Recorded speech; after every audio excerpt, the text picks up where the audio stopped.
Does my audio and stuff sound good? Great. Okay, good. Okay.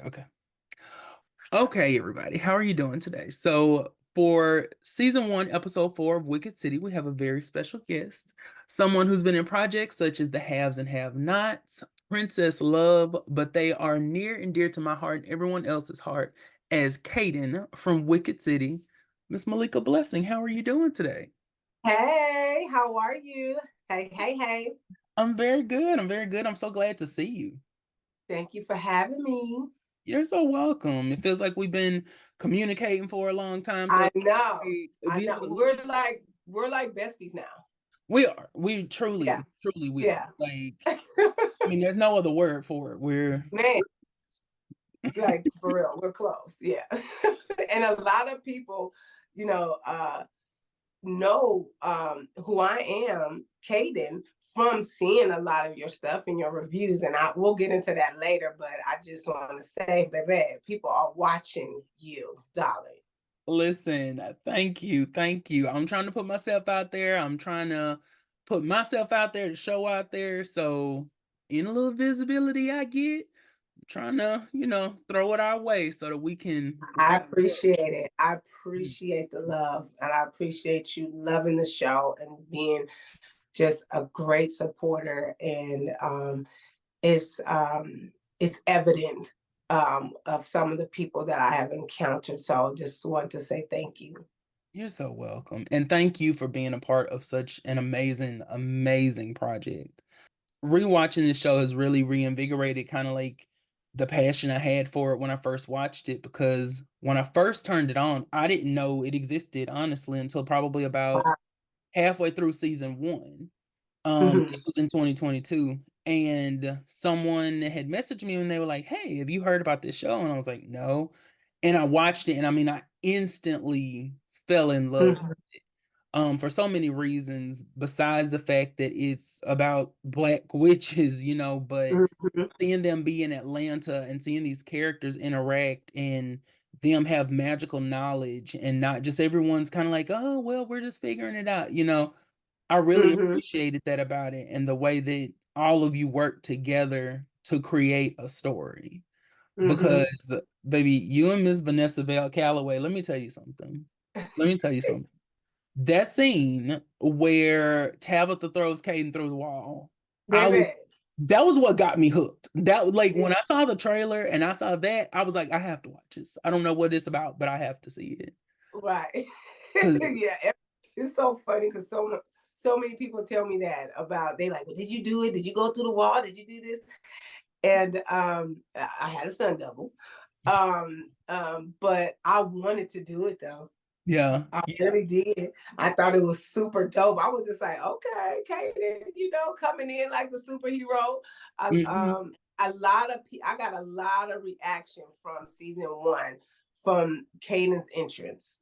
Yeah. A lot of people were just like blown away of how the show, um, how it depicted black superheroes or sci-fi characters and that whole genre. And for that interest to be as popular as it was, I was so grateful that I was able to have that opportunity to do that. And of course, to work with Vanessa Bell Calloway. You know what I Mhm. mean? Like, that's Mhm. always a blessing to work with people you look up to Yep. and people who also respect your work, True. because you're doing the work. You know what I mean? So, and she drops so many gems Yeah. of because she's been in the business. You know what I mean? Mhm. She's all. So when you get opportunities like that, it's a blessing, and I'm forever grateful. Yeah. Forever grateful for my opportunity to work so closely with her. Yes, ma'am. I can imagine. I can't, like, hearing her name, I was like, oh my God, like, she's a part of this project, so it must be good, because Yeah. everyone else, there was some of the cast that was my, first introduction to things, and Mhm. whatnot. So it was just like, oh, this is gonna be good. And when I saw the magic, it was like the action part, you know, with Caden going through the wall, but then just the actual magic itself with Tabitha and it surrounding her and being Mhm, attacked and whatnot. mhm. I think that set a tone in my head for what we were about to be watching. And Right. I agree. I can imagine that the experience that she brought really helped to make it a more comfortable experience as well. Um, because you know, when you go into, I can't imagine going into a new project because I'm not an actor just yet, one day, but um, but you know, going into something not really knowing what it's gonna be and just wanting to, you know, feel comfortable. Yeah, I was nervous. When you pray for opportunities, you pray for, you know, as an actor, you want to be on television and do films, and Mm-hmm. you want to work an actor, and you audition, and it's so many no's. Yeah. So you really have to love this business and what you want to do, and know that you're called to Right. be in business, and that God gave you a gift, because he's given everybody a gift. He's given everybody into a gift, and he's knowing that he gave me this gift, and at times thinking that, why did I get this gift? And it seems like things are not happening for me. Mm-hmm. So when you get the opportunity, it's like, oh, wait a minute, it's Yeah. here. Yeah. Okay, you know what I mean? And then it's Mhm. like, okay, am I good enough? Are they gonna like me? Did I make a mistake? You know what I'm saying? Did they make a mistake? And it's like, wait a minute, God gave me this. This is my opportunity, Mhm. and you put in the work. Right. You studied, the craft, you've done the work. Mhm. Mhm. Do the work. Yeah, The work will speak for itself. exactly. So, but at first, I'm telling you, I was nervous because it was happening in real time, and I was like, "Whoa!" Mhm. It's Mhm. here. I've come from theater, so I'm used to theater. Right. I've done film, of course, but when you are originating Yeah. a character, which me originating Caden. So Right. now this is my interpretation in collaboration with the creators and the writers. Mhm. And you just want to do well, and you want to do well enough where people can relate to that character, Mm. and also make that character memorable. Right. Right. Because you can work and people can forget who that person is. That's You know true. what I'm saying? So I wanted to make sure that Caden was memorable. So that's what I think the fear in the beginning, that first day, that first Mhm. couple of days. And then I said, wait a minute. I said, God didn't bless me with this opportunity. What I'm gonna sit here and be afraid of? Because you know what? It's people that wish they was in my shoes and wish they had this opportunity, that I'm literally waking up and going to set Yeah. and going in my trailer, Mhm. and I'm working Yeah. of what I love. Right. Right. Girl, get it together. You gotta kinda snap yourself back into it. Get it together. Because that's what I would tell someone if they came to me. Mhm. And Mhm. I check myself. Get it together. Right.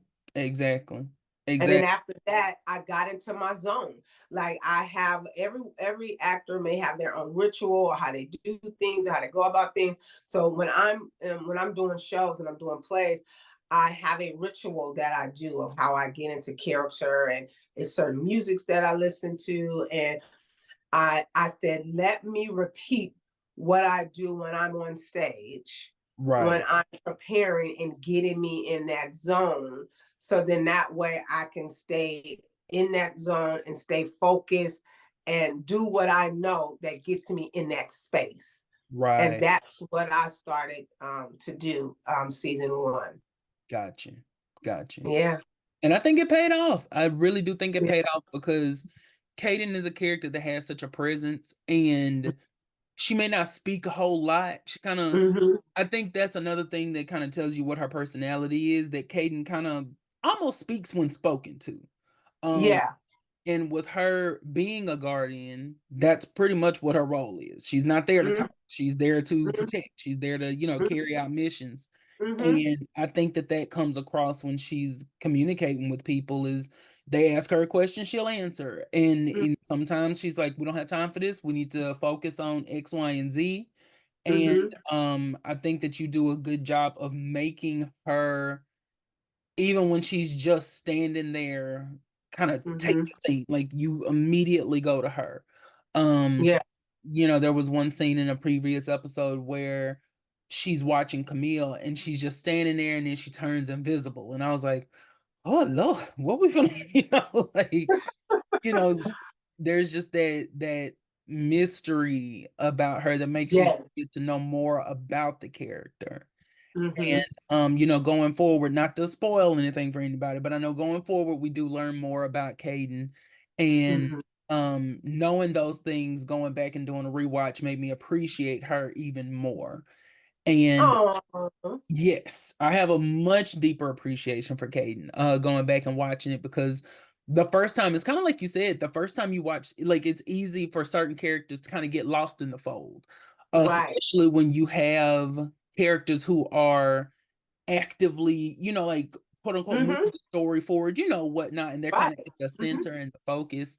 Um, but going back and watching it, I'm like, "Okay, Caden is playing, like, the straight man to Tabitha's, like, okay, we gotta get something together," and Caden is kinda mhm, the one that's anchoring it, and, this episode, she starts to interact with Camille, and, mhm. she's telling her, like well, we'll get to that, but Yeah. Yeah.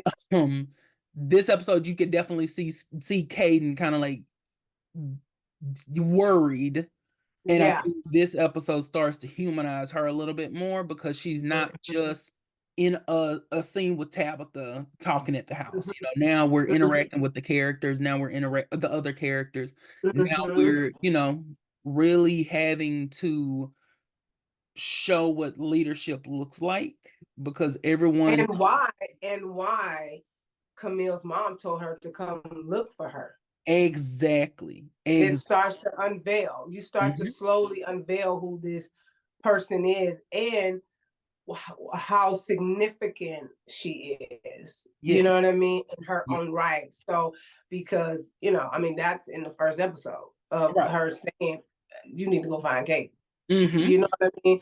mhm, So, and I think, like you say, the more you start to go on more into the episodes in season one, you start to see the relevancy of why Kaden is important and how she is the glue mhm, of making sure things are executed and why she is trusted. She takes her job very serious. mhm, That's why she's very straight lace, no no yeah, nonsense. But yes, also later on you start seeing a little vulnerability when it comes to family. right, right, Yeah.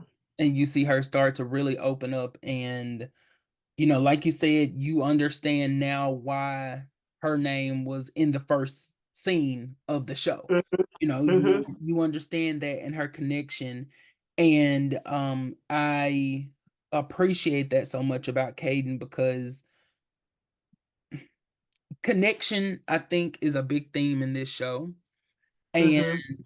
Caden is one of those characters that has a connection to a lot of the storylines. I'm trying to be very careful with my words so I don't Right. spoil anything for anybody, but, I understand.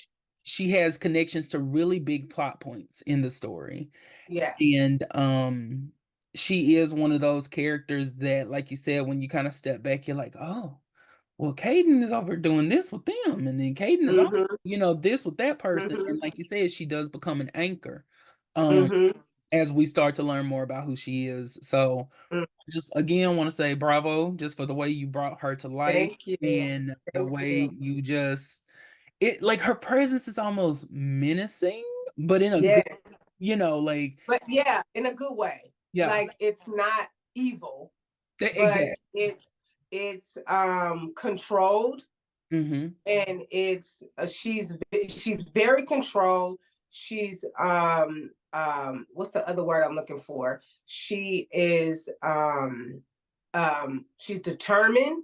Yeah. She um and she's for right. Yes. Yes. You know what I mean? She's Yes. for right. So and because she's been trained, she has to come across a certain way in Mm-hmm. order to be respected. True. True. Yes. Yes. You Es- know what I mean? Especially in the circle that she's in with the council, Yeah. who, even though we haven't seen the council, we know that they Right. are apparently some dangerous people. Right. And you know, like everybody gets a little, whatever when the council gets brought up. It's like even Yeah. Tabitha is like, I don't want the council finding out what's going on, because they Right. find out we're gonna be, and I think they, especially this episode starts to show that Caden is able to assess when a situation needs to be handled differently, because in this Mm-hmm. episode we see her, kind of mislead the council, which again sets off those red flags, like, okay, Caden is having to throw the council off the trail, so we got some serious stuff coming Because our way. she has to be very strategic because there's that now because she's the protector, but she's also she's protecting family, Yes. and then she's also protecting the agenda, Yeah. and then she's protecting her being as the guardian. You know Yeah. what I mean? So in that way, she, so yeah. Yeah. Because I think she realizes that, and I think that's kind of what, you were saying, is she realizes she has to maintain her position with them, because if she Yes. doesn't have that, then that valuable intel they have is going to be gone. And she's Right. not going to be able to reach out to anyone and say, well, this, is happening or whatnot. So she, like you said, she's finding that good balance between the worlds. And utilizing her resources as much as she Exactly. can. You know what I mean? Mhm. You have to you have to know how to play the game in order to get results. Right. That is so true. That is so true. And so speaking of that, as the episode starts, um, last episode, Caden tried to stop them from Mhm. unbinding Camille. Right. And Camille's magic just like completely manifests, and she throws Caden back. And I get so tickled, because like Caden is like, oh, and then she just like turns invisible and leaves. She's like, I don't even want y'all to see which way I went out. I'm good. I always get so tickled at that part, and I don't know why. Because Caden She was getting like, up oh out of there. Lord. She was like, y'all Yeah. done doomed us now. She like, y'all didn't messed up. Mhm. Y'all didn't started something and y'all didn't Mhm. mess up and you don't know what you've done. So now it's like, okay, now Kaden has to go and really like, okay, what is next? Yes. Because this is happening Yes. and because she knows so much Hmm. that hasn't been revealed yet. So Yeah. she knows the danger of it, Hmm. so it's like, okay, Yeah. Kaden's like, I gotta get up out of here. Yeah. You know what I'm saying? And so that way she can Formulating start her making plan. things happen exactly and formulate Hmm. it and I gotta talk to Tabitha and Yep. things gotta start moving. Exactly. It's a Because problem. even though, we don't know much about her yet, we know that if she's scared and she's frightened, then it's something major happening. That Right. she, who has been, in the shadows and working, and she's been working with Tabitha, if she's scared, we all need to be scared at this point. Mm-hmm. Mm-hmm. Um, so, like you said, Charisse in the first scene, after Caden leaves, Charisse is very visibly like, no. And then she starts kind of telling them like death magic is not something to be played with. Camille, Mm-hmm. I don't know why it tickles me so much that Camille hears death magic and she's like, is that bad? I was like, well, yeah, baby, it's called death magic. That probably Right. is not good, Right. Is it Right. bad? I don't know, but it's probably not good. Yeah. And Sharice just explains to us a little bit about, how talking to spirits is okay, things like that. But when you start talking about resurrections, immortality, that's when you know, Mhm. that's when that's a little bit out of our league, and that's when it's forbidden. Um, Mhm. and Camille starts to ask forbidden by who, but nobody's giving her the answers to that. Right. And at that point, Caden goes to Tabitha to talk and be like, "Hey, I got something to tell you." And then Sharice calls at the same time, and Tabitha tells them to, all come together at the Mystic Haven. Um, Yeah. so at that point, Caden and Tabitha go to Mystic Haven to talk to everybody.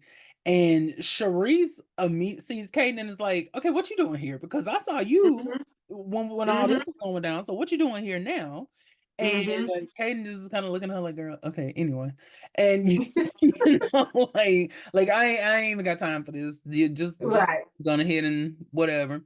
And Yeah, but the when seriousness of what I saw, what you guys are doing, and why we're even here. You know hmm what I mean? Like hmm I we have to let you know how serious this is. Like Exactly. And we had to mhm. come together. And, Sharice actually kind of bucks Tabitha a little bit and is Yeah. like, "Y'all working together?" And Mhm. Tabitha's like, "Yeah, we are." And I think it's just Mhm. interesting that Sharice is the one who really in all of this is like looking for answers. And then Camille steps up when she hears Caden's name and is like, "You're the one that my mama sent for me to talk to." And it's like, Yeah.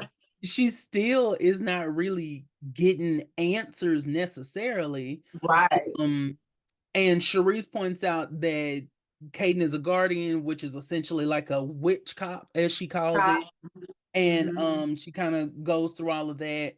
And Tabitha starts to explain more about death magic and how it's handled. And that Mhm. when a witch has death magic, they are either bound, or if they choose not to be bound, then they are, exterminated.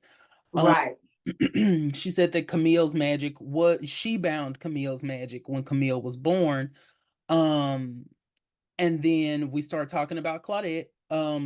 Because Caden is like, Claudette is after her, is after Camille. Mhm. Yep. And we learn Claudette's first name. Well, not learn. I feel like we already knew it, but this is when we know Claudette's for last name. Right. And Mona realizes that her last name means black in another language. And she's Mhm. like, the black will, come. And that was part of the warning Right. guides gave her. Um, so they also ask, I think it's Angela, that's like, well, if her magic was taken from her, then how is she going to, do anything with Camille? And Caden is like, "Trust me, I know Claudette, and she's going to Right. find a way. Um, Exactly. and she's gonna get that magic any way that she can." Any way possible. Mhm. Any way possible. And Mhm. so, and in this same scene, Mona's going off on Jordan, saying that Jordan is making decisions for everybody because she asked Camille to move in with them so that she can be safe. And there's just Mhm. this whole thing, and Caden and Tabitha kind of looking like, "This is great, but we got other fish to fry. So y'all just Mhm. can argue this out, whatever." And as If you Caden, notice too, that Kaden, even though she's observant of the room, but she is always keeping her eyes on Camille. oh yeah, definitely. Yes. Oh. Yeah. Mhm. Her her her focus is Camille. So there's a reason why it starts to unveil, or you start to understand and start to question, okay, why did her mother want her to Mhm. find, Yes. because there's something that Kaden knows that she needs to know, Yeah. and she sees Camille, and it's something about Mhm. this girl Mhm. that she is concerned about. Right. You Right. know what I mean? There's a reason that she's concerned about. So that was one of my favorite scenes in this episode, because you start to unveil what Tabitha is saying, what Caden is saying, what the girls are questioning about. They just went through so much. You know what I mean? Right. And it's like, you see Camille is confused. She wants to know what's happening. Yeah. And it's so much going on. It's Mm-hmm. like Mm-hmm. Claudette is being revealed. So it's like it's so much that's going on in that scene Yep. and that Yep. episode that starts to really get an audience to kind of click of like, okay, Mm-hmm. the pieces are starting to come together of who is who, what is what, what's going Mm-hmm. on, what the mistake was. Jordan, I'm in trouble, and you know what I mean. Yep. Like it starts to you start to really see a lot.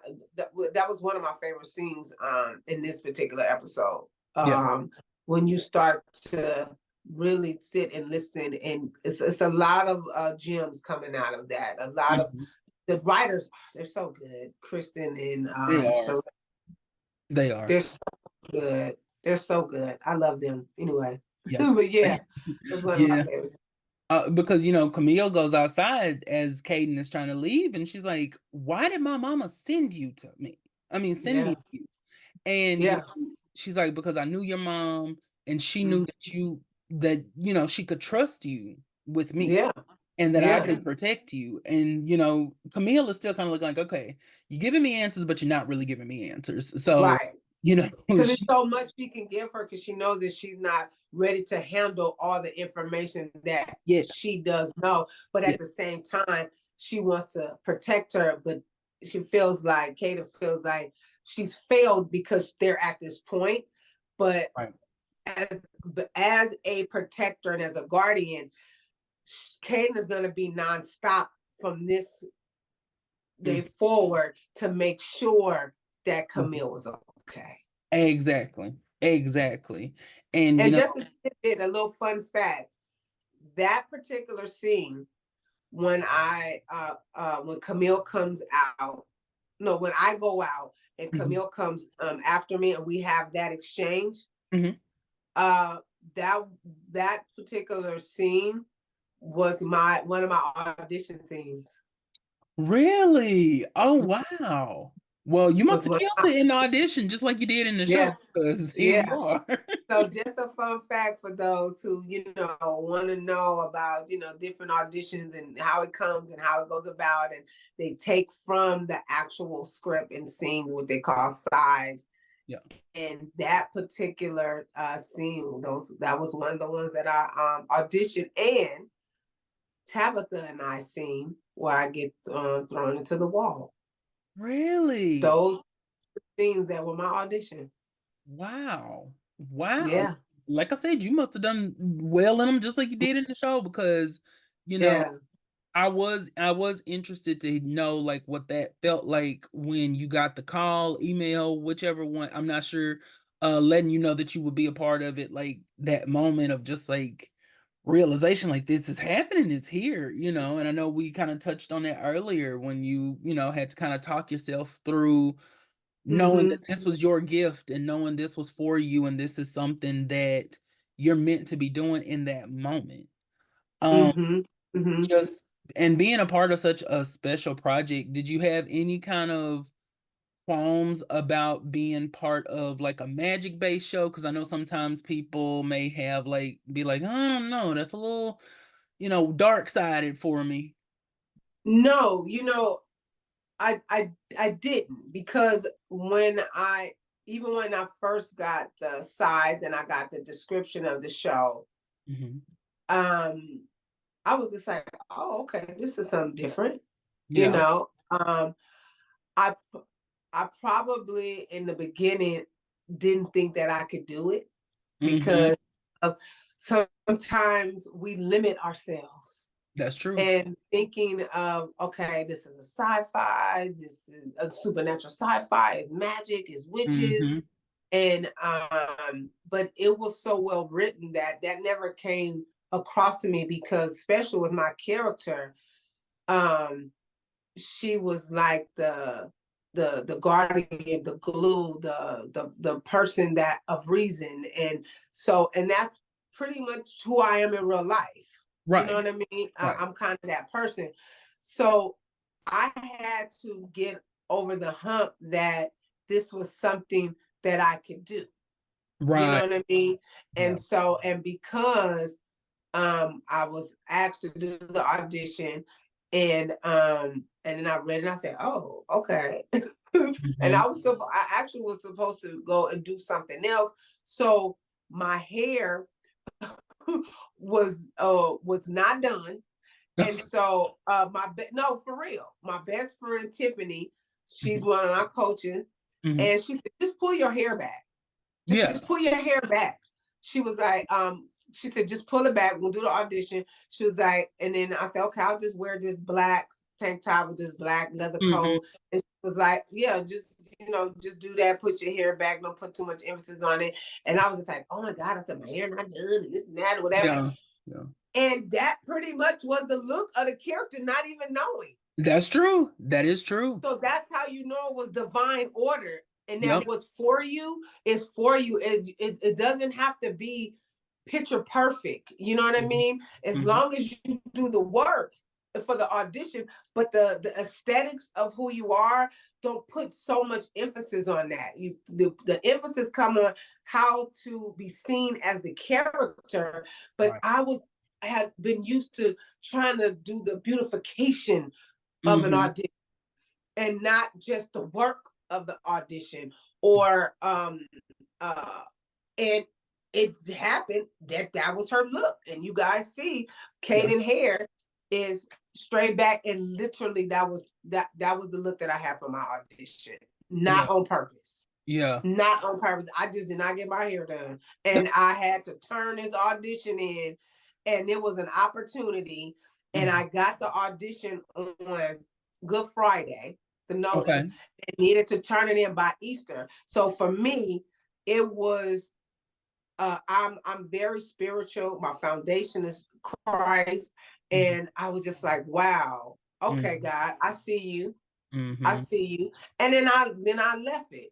You Yeah. know what I'm saying? Once I audition, now I've gotten to a space. Once I audition, I let it go. What's for me is for me. I don't stress about it anymore. Hmm. And then I got the call from Tressa, Yeah. as a Smallwood, our executive producer, who I'm loving, who I am just forever grateful for the opportunity, and who believed in me, and um, uh, saw that it was possible for me, because I wanted to work with her. I Hmm. didn't question why she wanted me to audition. If Right. it would have been someone else or just random through my agent, I Hmm. probably like, I can't do that. Yeah. Yeah. Yeah. You know what I mean? But because I wanted to work with her, I wanted to work with Megamind, and she, said, "Hey, it's an opportunity, and the casting director is going to get with you and going to send you the information." It was like I had to do it. You know what I Yeah. mean? Because I don't want to not do it and tell her. You know what I'm saying? If there's an Hmm. opportunity for Hmm. anything in the future, That's true. That is you so know.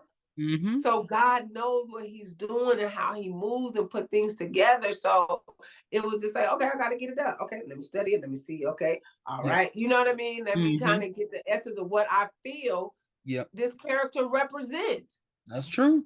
That's true.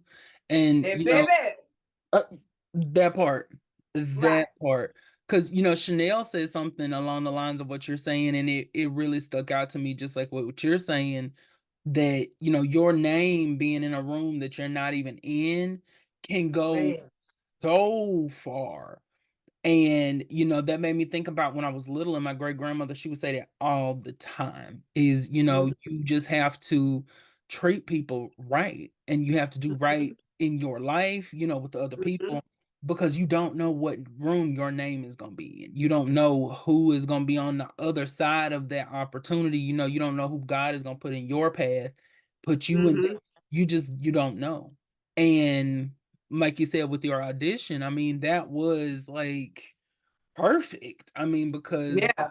Caden, I think when you see her and you do look at things like her clothes being black, her hair Mhm, being slicked back, it makes sense for that character because she is mhm, very serious, and mhm, she is going to wear things that can maybe make her blend in more than stand out. So, Caden ain't coming out mhm. wearing pink. Caden is not gonna Uh-uh. go out, wearing a yellow top with some khaki pants. It is Right. going to be something that's very serious. It's going to be Mhm. something that's going to be more, I can blend in the background. I don't Mhm. need my hair done in some big fancy way because Mhm. I need to be able to go. I don't need any hair in my face. I don't, Mhm. so everything she does seems very, like you said, strategic. Yeah. There's Very, very nothing. strategic.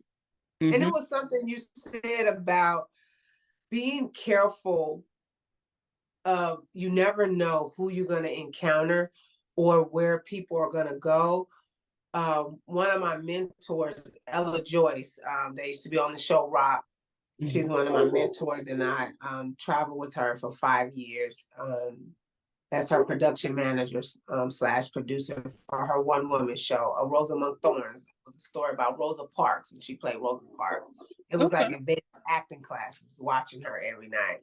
Mhm, And during that time, she was grooming me. And mhm. she was a part of her grooming. It always didn't have to do with just the industry Yeah. or acting or one of the things that always stuck to me and Mhm, who I am, but just really stuck to me is treat people how you want to be treated and treat everybody on set the same. mhm. The grip from the PAs to the janitor Yep. to she said everybody has a dream. Mhm. Everybody has a dream. And even though they may have started there, you don't know where they will go.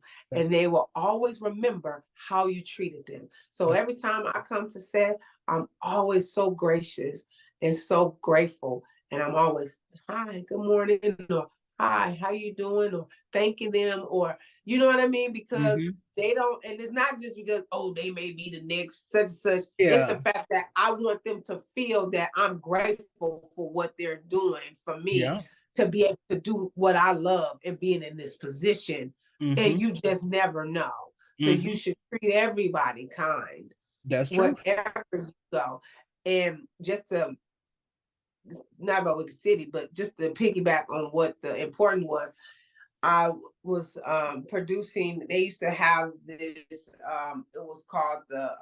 Oh God, they would kill me. It was like a Hollywood diversity forum where once or twice a month we would bring in casting directors or for a panel, directors, producers, and I'm talking about networks, big name people, right?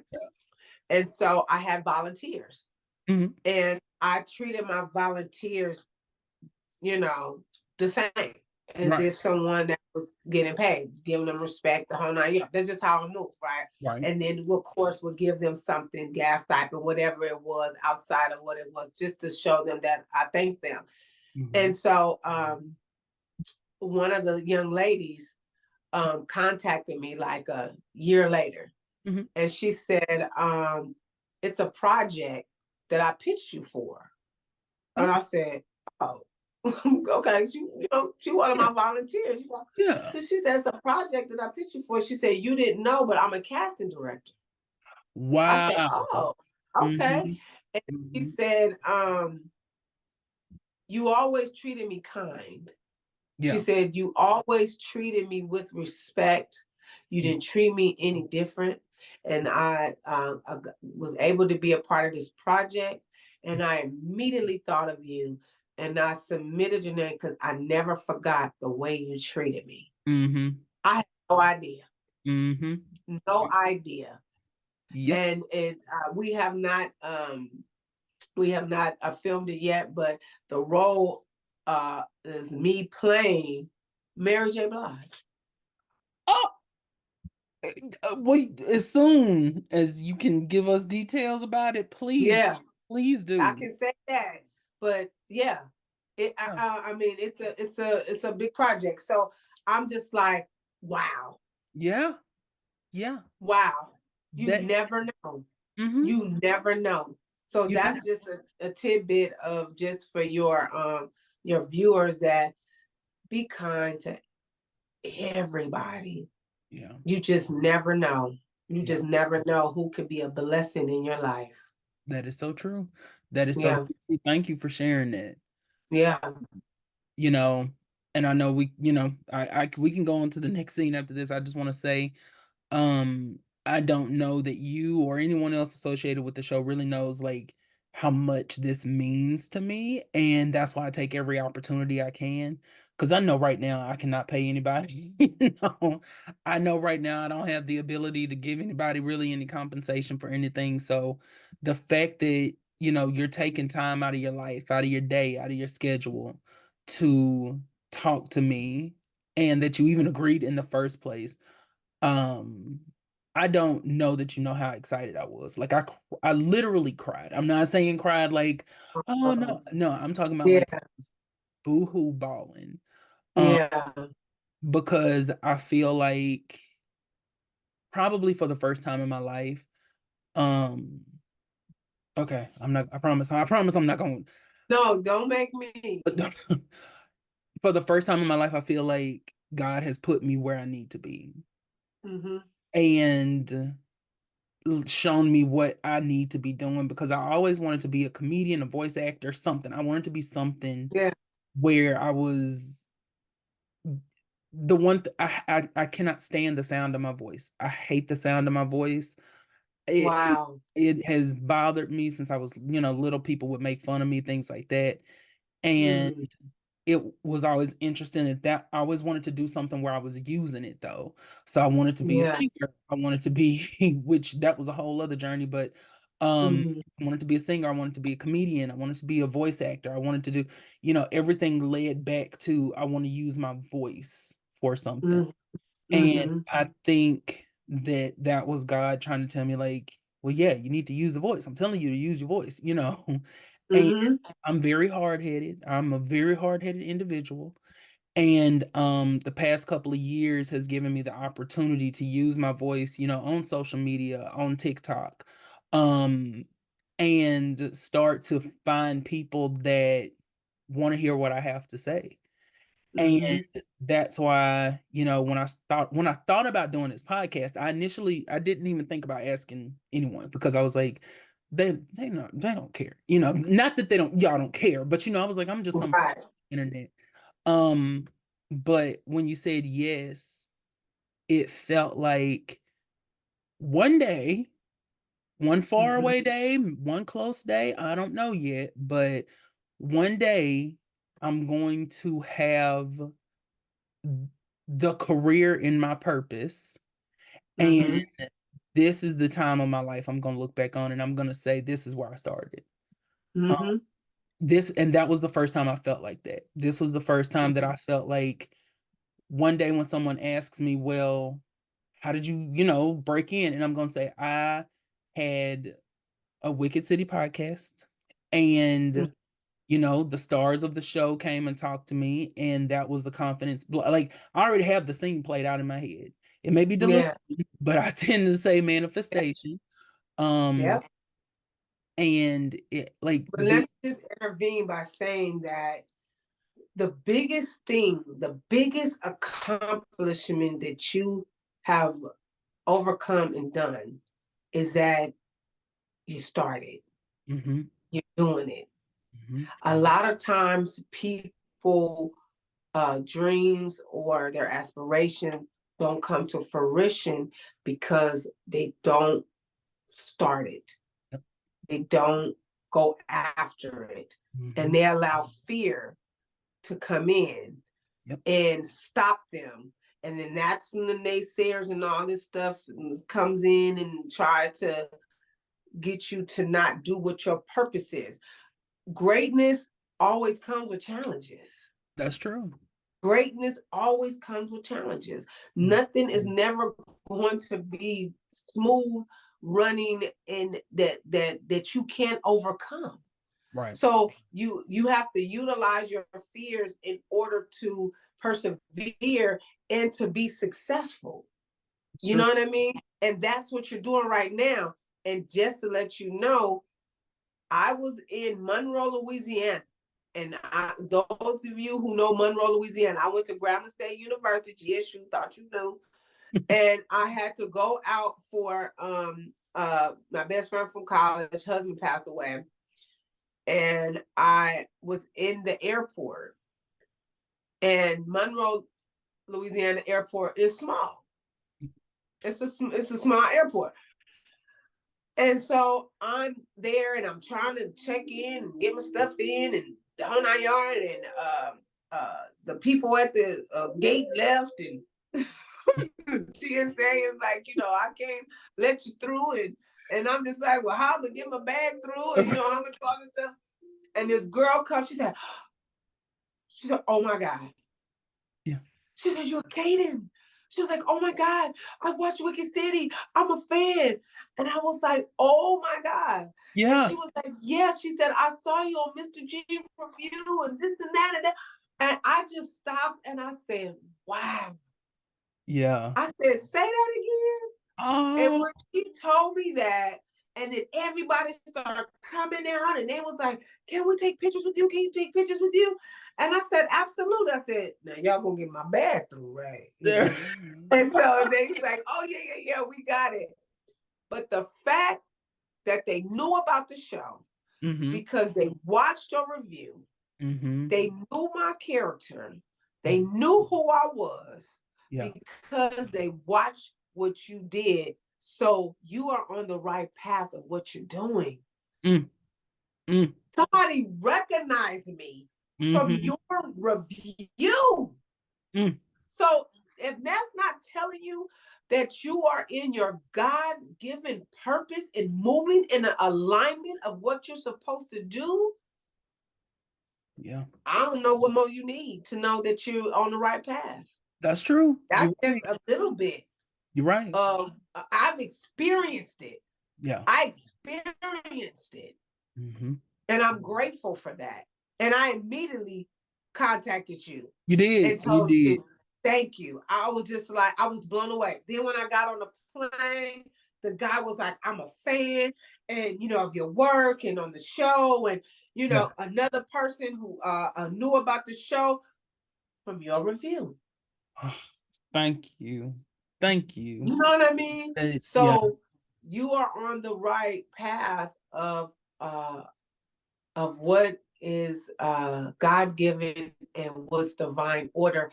No matter how it takes you to get there, you just keep climbing and keep going and doing what you're supposed to do, because I'm grateful for you even loving the show and being invested in the show, to even want to do something like this and want to interview me and the castmates and get more eyes and ears to the show, because I love the show.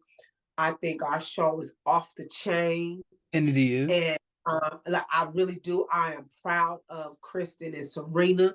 I am proud of our production team, Melissa and Tressa, our wardrobe department, our director, Dale. I always tell him, you are one of the best directors I've worked with. I love Dale. What I mean? And I am grateful and I'm humble. So any opportunity that I can sit and talk about a show that has changed my life, I'm there. Well, and I appreciate you for being here, and I appreciate you for sharing that with me. That really does make me feel more rooted. It really truly does. And on those days when things get busy and I'm like, how am I gonna do this today? How am I gonna do this by this date? Right. I keep strong in the fact that this is what I feel like I should be doing, instead of putting pressure on myself to be perfect. And it goes back to what you were saying. Sometimes the aesthetics of it is not the important part. It's what you put into it. Because you got to grow. Yeah, exactly. You have to grow. You start seeing things and you like, okay, I know this. Let me change this. Let me make this better. Let me do this. And as long as you're growing and you're improving and you're moving in the spirit of excellence, you can't do nothing but rise. That's true. That is As so. long as your foundation is moving in excellence, Mm-hmm. you can't do nothing but rise. When I'm producing and I have my team, they know I require to move in excellence. Because Mm-hmm. when you move in excellence, when you go over and beyond in the call of duty, and you're there to make sure that everybody is the priority, Mm-hmm. then everything falls in line, because then you're prepared for anything that comes towards your way, but you can be calm because you already move in excellence. So a lot of times people say, I didn't even know this was going on, because Malika, you're so calm about it. Yeah. Because I'm already prepared and I'm moving in excellence. Mm-hmm. So Mm-hmm. I require even my team to move in that way. And I have one of my first meetings are always about moving in excellence, going over and beyond, and that it had to start from me, how I am and how I move, in order for people to see that's how we need to be. Right. Right. So You have when to you be move that in example. excellence, you can't do nothing Mm-hmm. but rise. And then when things come your way, like legends, obstacles, Yep. that's what happened. Greatness, obstacles, that's what Mm-hmm. happened. Mm-hmm. You get to Exactly. overcome them. Exactly. I love that. That is beautiful. Yeah. Those are some words of inspiration. Like, and I'm glad that everyone will be able to hear it.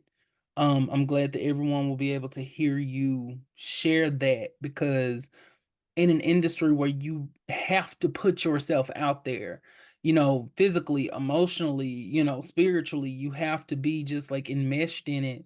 And you're kind of exposing yourself regular, not exposing, but you know what I mean? Like I putting know what you yourself mean. out there with people, to people, you're literally putting yourself in front of someone and almost saying like, please choose me. And Right. I know you said something earlier that really, really meant something to me, as far as like constantly hearing no. And I know even in a live that you and Rhonda did, um, it was how you hear more no's than yeses. And before Mm-hmm. you get to that yes, you're going to constantly hear a no. Um, Mm-hmm. and that really said something to me, because I think it's easy to feel defeated, if you moved out to Atlanta or you moved to LA or wherever, New York, for opportunity, because you think, oh, I'm from a small town and it's going to be better here. Then you get there and then there's like 50,000 people that are just like you that are there, for opportunity. And I can imagine that hearing no so many times could be soul crushing. And I'm sure a lot of people have gone back home because or gone back, to their hometown, because they're like, that didn't work out for me. Um, so hearing you say that about addressing those no's, taking it, and then still moving forward, I think is a good lesson in how to be persistent and how to walk Mm-hmm. in your purpose when you know that something is a God-given talent and it's a gift that was given to you. And Mm-hmm. even when you hear those no's, it's like, well, this isn't the end. This is just where this particular part of the road stops, but it's not going to stop Mm-hmm. you from going down the road.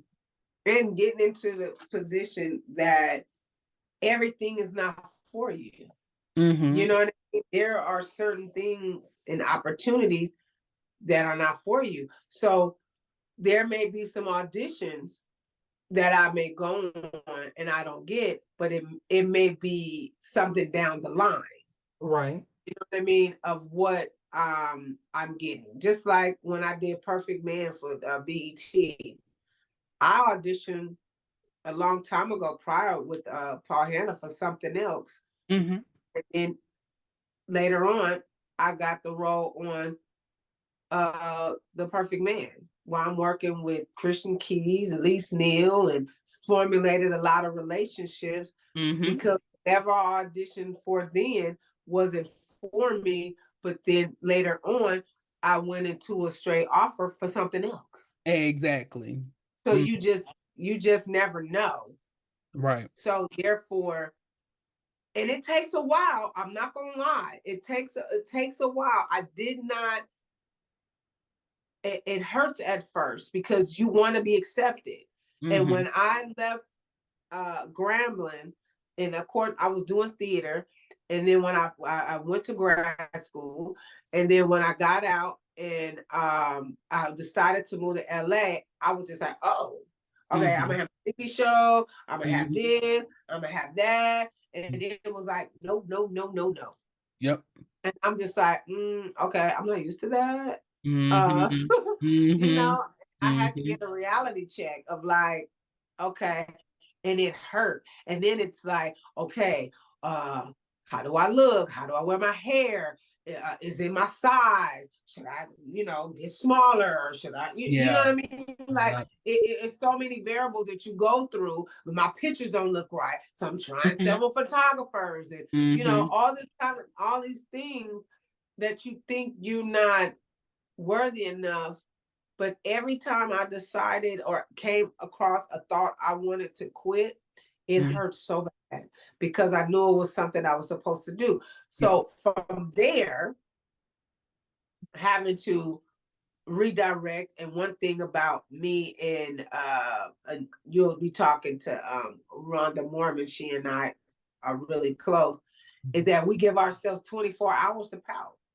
Yeah. Pout, you know, cry, fuss, whatever, and then right back on the grind. But Right. now we're in a position where, like yourself, you can create your own.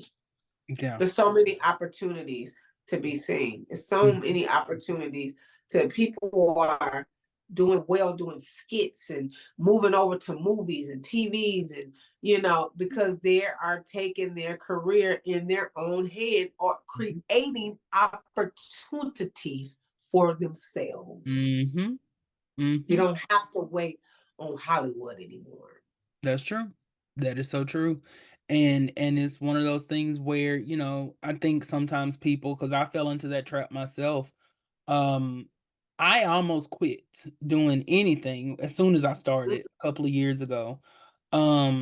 Because I felt I was so insecure about the way I look. Mm-hmm. I was like, ain't nobody, they're just gonna laugh at me. They're just gonna this and that. And then, my voice, I was really like, oh, they're gonna laugh at me because of my voice. They're gonna laugh at me because I'm big. They're gonna laugh at me because of this, because of that. And every time I kind of beat myself up about not starting when I was younger, because I'm 32, I'll be 33 this year. And I do have issues with arthritis, things like that. And so, sometimes I really, really get upset because I'm like, I should have done this when I was younger. I should have. But, what I'm coming to the realization is I wouldn't have been ready when I was younger. 24-year-old Galen who, could have run a marathon. Well, maybe not run a marathon, but could have done a little bit more. Um, Right. was not emotionally prepared to Mm-hmm. put himself out there into the world like that. I was not emotionally prepared to make videos and have people look at me and handle what people say about me, things like that. But now I'm in a place mentally where y'all will be all right. If you don't want to watch it, Mm-hmm. don't look at it. You know, Mm-hmm. and like you said, it comes from creating an opportunity because for so long I just sat there and would hope and would dream and would wish. And I'm like, oh, Mm-hmm. one day I hope I can do this. Oh, one day I hope I can do that. And then it was like a lightning strike one day. I said, well, why do I keep hoping and wishing I can? You know, Mm-hmm. I keep thinking, oh, I would love to do that. Well, just do it. If it doesn't work out, it doesn't work out. But Yeah. don't let it be because you didn't try. Um, Right. Hey everybody, this is Galen from the future. I was editing this episode and realized that we had such an amazing discussion. I really want to break it up into two parts because I really want you to be able to take in everything that's being said. Miss Blessing gave us a lot of very useful information. She gave us a lot of affirmations. So I think it's important that we really take time to be able to take all of that in. So, this is going to be part one, and part two will come out 2 weeks from now. So I hope to see you there. Bye. And just remember that if you want to support me on Patreon, please feel free to find me at the Power of G. We have a $3 tier that gives you access to our weekly watch parties and to our group me group chat, and you get a host of other features. Or if you'd like to support me for free, please follow this podcast, Mr. G Reviews, where I also talk about X-Men and other shows, and also subscribe to my YouTube. They call me Mr. G. Thank you.